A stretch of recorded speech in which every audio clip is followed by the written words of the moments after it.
Je suis professeur à l'Université Laval depuis le 1er juin 1986, mais j'ai toujours été rattaché au département de géomatique depuis le début de mes études.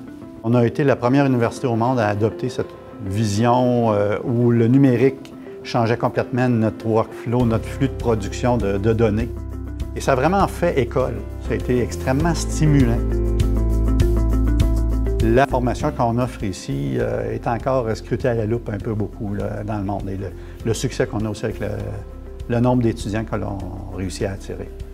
Je me vois moins comme un enseignant que plus comme un communicateur, quelqu'un qui échange avec les autres.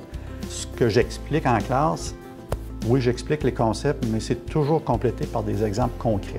Là, j'explique aux étudiants, voici comment ça se passe dans la vraie vie. Il y a la théorie, ça c'est l'idéal à atteindre. Maintenant, dans la vraie vie, voici les obstacles qu'on rencontre. Et ça, les étudiants aiment beaucoup cette chose-là. Et c'est là que les gens peuvent amener du vécu. C'est pour ça que c'est plus une communication qu'un enseignement unidirectionnel, traditionnel. C'est ça qui fait que c'est toujours passionnant.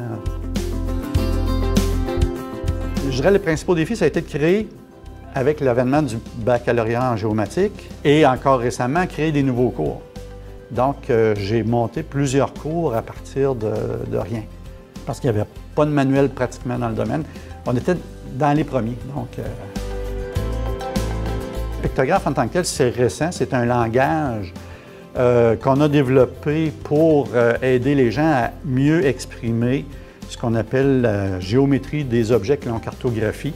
Et à partir de là, de générer du code automatiquement pour des logiciels, des systèmes d'information géographique qu'on appelle, qui jumellent base de données et cartographie numérique. Si j'en pensais ce que je suis le plus fier après toutes ces années-là, c'est pas une réalisation particulière, mais c'est beaucoup plus, je dirais, de l'influence que j'ai pu avoir, même si parfois c'est minime, là, mais sur la vie des gens.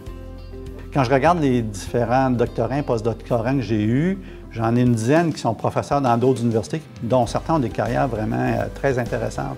Le peu d'influence, ou la petite influence qu'on peut avoir eue sur ces gens-là, puis qui les a aidés à avoir une vie meilleure, dans le fond. Je crois que c'est ça qui est le plus valorisant dans ce travail-là.